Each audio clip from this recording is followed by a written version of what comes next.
He was the loudest man in the room, and he made sure everyone knew it. Staff Corporal Dominic Tremblay had been back from his second rotation for about 4 months, and in that time he had developed a particular habit of walking into the Royal Canadian Legion Hall on Rideau Street like he was expecting a standing ovation. He was built wide across the shoulders, with a jaw that looked like it had been squared off with a carpenter's level, and he carried himself with the kind of deliberate swagger that only comes from a man who has decided, at some point not too long ago, that the world owes him something. The regulars had learned to find somewhere else to look when Tremblay came in on a Friday evening. He would pull up a stool at the centre of the bar, always the centre, never the end, because the ends were for people who wanted to be left alone, and he would begin. The stories always started the same way, with some detail that sounded technical and classified just enough to make civilians lean in. Tactical clearance, extraction windows, force recon methodology. He scattered the language around like a man salting a sidewalk, heavy-handed, covering everything, making sure it would stick. On the particular Friday evening that matters to this story, there was a group of younger men at the bar, maybe mid-20s. A few of them still in the transition period between service and civilian life. That awkward corridor where the uniform is gone, but the identity hasn't quite figured out what to do with itself yet. Tremblay found them easily. Men like Tremblay always find an audience like that. He was deep into a story about a reconnaissance operation near the Afghan-Pakistan border, the kind of story that had probably started as something real and had since been renovated extensively when the younger man beside him, a private first class named Gervais, recently returned from Kandahar, made the mistake of asking a clarifying question. It was an innocent question, something about the timing of a particular procedure, a detail that didn't quite line up with how Gervais remembered his own training. Tremblay didn't answer the question. He looked at Gervais for a moment the way a teacher looks at a student who has raised his hand about the wrong thing, and then he said, loud enough that the bartender glanced up from the glass she was polishing, "Son, there are things I was authorized to do that don't appear in any manual you've ever been handed. Joint Task Force 2 doesn't exactly publish its protocols in the training guide." He let that settle. Then he tapped the bar with 2 fingers, the way a man does when he wants another drink, and also wants everyone to notice the motion. Some of us served at a level that requires a different kind of clearance, just to discuss. At the far end of the bar, near the window that looked out onto the parking lot, an old man set down his coffee cup. He didn't say anything.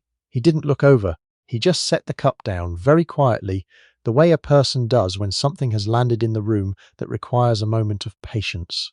His name was Régent Fournier, and almost nobody in that Legion Hall knew much about him.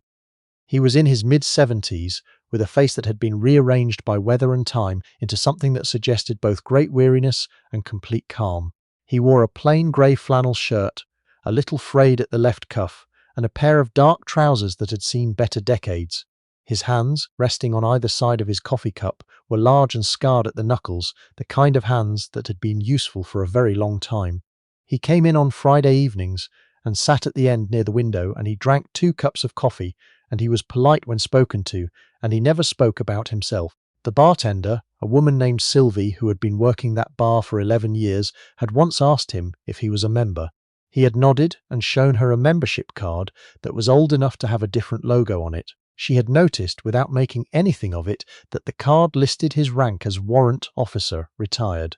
She had not mentioned it to anyone. Tremblay had not noticed Régent Fournier at all. Men like Tremblay rarely noticed the person at the end of the bar. He was still talking.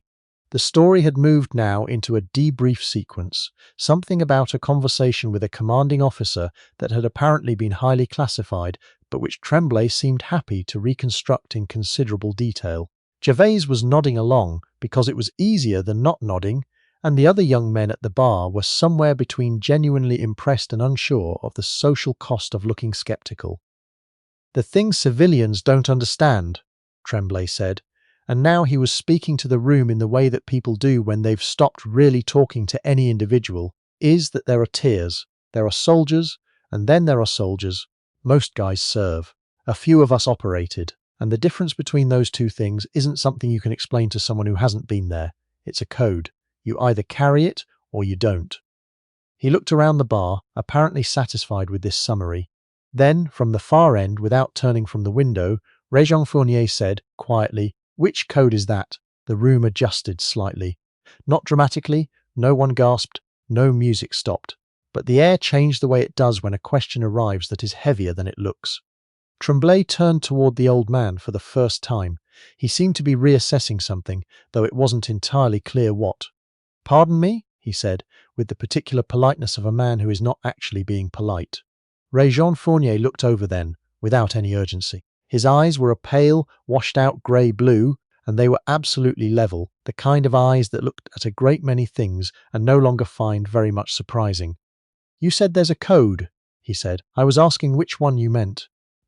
Tremblay held the eye contact for a moment, then gave a short, slightly performative chuckle, the kind that is meant to communicate that this question does not warrant a serious answer.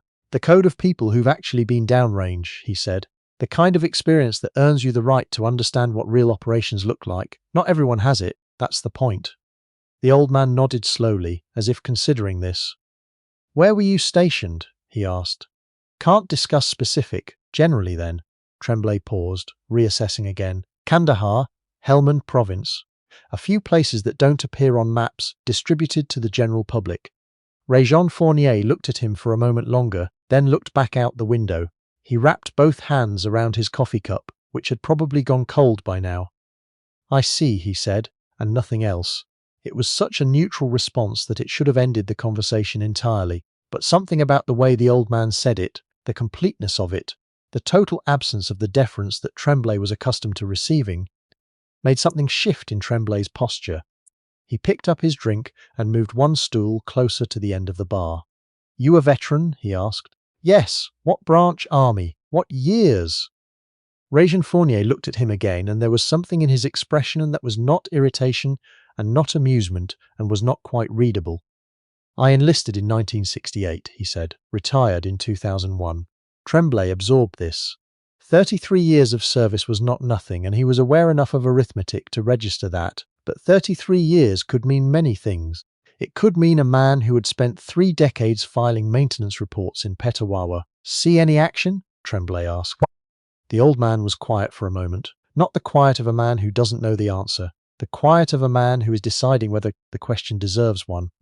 "Some?" Tremblay leaned back slightly, and in that lean there was a kind of verdict. He had decided what this man was. An old garrison soldier.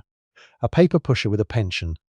Someone who had served in the technical sense without ever having been required to do much about it. "Respect for your service," he said, and the way he said it communicated the opposite. It was the tone of someone leaving a tip that makes a point. He turned back toward the younger men at the bar and resumed his position at the centre of things. Réjean Fournier said nothing. He finished his coffee. It was Sylvie who changed what happened next, and she did it without intending to. She had been restocking the lower shelf behind the bar and had mostly tuned out the conversation, the way bartenders learn to do with certain regulars. But she happened to straighten up just as Tremblay was mid-sentence, and she happened to glance down to the end of the bar, and she saw something she had not seen before. Réjean Fournier had removed his jacket. The temperature had climbed a little, the old radiator in the corner doing more than it should, and folded it over the stool beside him, and on the left breast of his flannel shirt, visible now without the jacket covering it, was a small pin. Very small, not decorative. It was a gold parachute against a dark background, and below it, a second pin that Sylvie couldn't quite make out, but that was clearly military.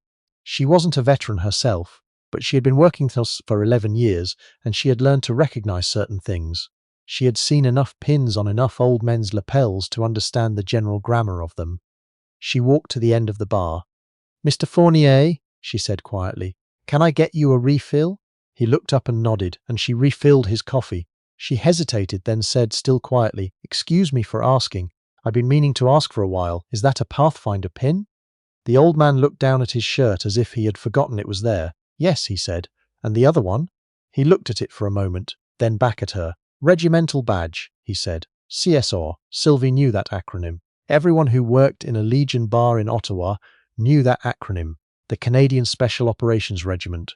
One of the most quietly consequential units in the Canadian Armed Forces. Not something that got much public attention, not something that appeared in press releases, not something that showed up on recruiting posters. The men who served in CSOR did not tend to announce it. She refilled his cup and went back to the other end of the bar and kept her face neutral. But the young man closest to her, not Tremblay, one of the others, a corporal named Boasted, who had done one tour and had much quieter instincts, had caught the word CSOR. He knew what that meant the same way Sylvie did, but considerably more specifically. He had done his training at Petawawa, and he had met, during that time, exactly one person who had been anywhere near CSOR selection, and that person had spoken about it the way people speak about something that reshaped them at a cellular level. He looked down the bar at the old man in the grey flannel shirt, who was looking out the window again and holding his coffee in both hands. Boasted leaned toward Tremblay and said, low enough that it was almost private, "Hey." Tremblay glanced over. "Old-timer," he said, "Legion regular. Did you catch what Sylvie asked him?" His regimental badge. He was CSOR. Something shifted in Tremblay's expression. Not much. He was not the kind of man who changed his face easily, but something moved. "Lots of guys pass through CSOR," he said, though his voice had dropped in a way he probably hadn't intended. "He said he enlisted in '68, Boasted said. "Do you understand what that means?" "CSOR wasn't stood up until 2006. That means he was somewhere before that. He's been carrying clearance since before you and I were born." Tremblay was quiet. Boasted looked at the old man again, and then said very quietly, almost to himself, 33 years, Cyprus, Bosnia, the early years of the Afghan mission. CSOR as a founding element." He paused. He could have been JTF2 before the transfer. JTF2, Joint Task Force 2, Canada's Tier 1 Special Operations Unit, classified to a degree that even most military personnel never encountered its operators directly. Tremblay had invoked that name earlier in the evening like a kind of magic word. He invoked it the way people invoke things they haven't actually encountered, as a signal of proximity to something elite. He had never served with JTF2. He knew a person who claimed to have known someone who had. In the grammar of military experience, that is several countries away. The old man at the end of the bar, in the grey flannel shirt with the frayed cuff, drinking his second coffee, had possibly spent years doing things that will not appear in any public record until several decades after he is gone. Tremblay looked at Régent Fournier for a long moment. Then he picked up his drink and walked to the end of the bar and sat down on the stool beside him. Régent Fournier did not look over. "Mr. Fournier," Tremblay said.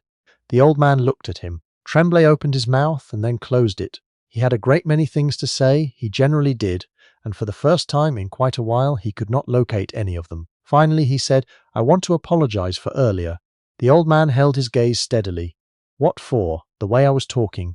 What I said about levels of service." He stopped. It was disrespectful. Régent Fournier looked at him for a moment that stretched long enough to feel honest, and then he said, "You don't need to apologize to me, son. I think I do." "All right." The old man nodded once. Accepted. Tremblay sat there for a moment longer, working through something. He had a lot of architecture inside him, built around the story of who he was, and some of it had just shifted on its foundations, and he was still finding out what that meant structurally. "Can I ask you something?" he said. "You can ask. How long were you in theatre? Total?" Régent Fournier looked out the window. A light snow was beginning to come down outside, the kind of fine, dry Ottawa snow that doesn't accumulate so much as it persists. "Long enough," he said. "Did you lose people?" The old man was quiet for a moment. "Yes. Do you ever talk about it?" Régent Fournier looked at him again, and there was something in the look that was not unkind, but was very clear. "No," he said. "I don't talk about it." Tremblay nodded slowly. He seemed to be understanding some things about that answer that he hadn't understood about silence before. "How do you?" he started, and then stopped. "How do I what? How do you sit here?" Tremblay said, and his voice was different now, quieter, stripped of something, and just not say anything. "Doesn't it bother you? Doesn't it feel like nobody knows?"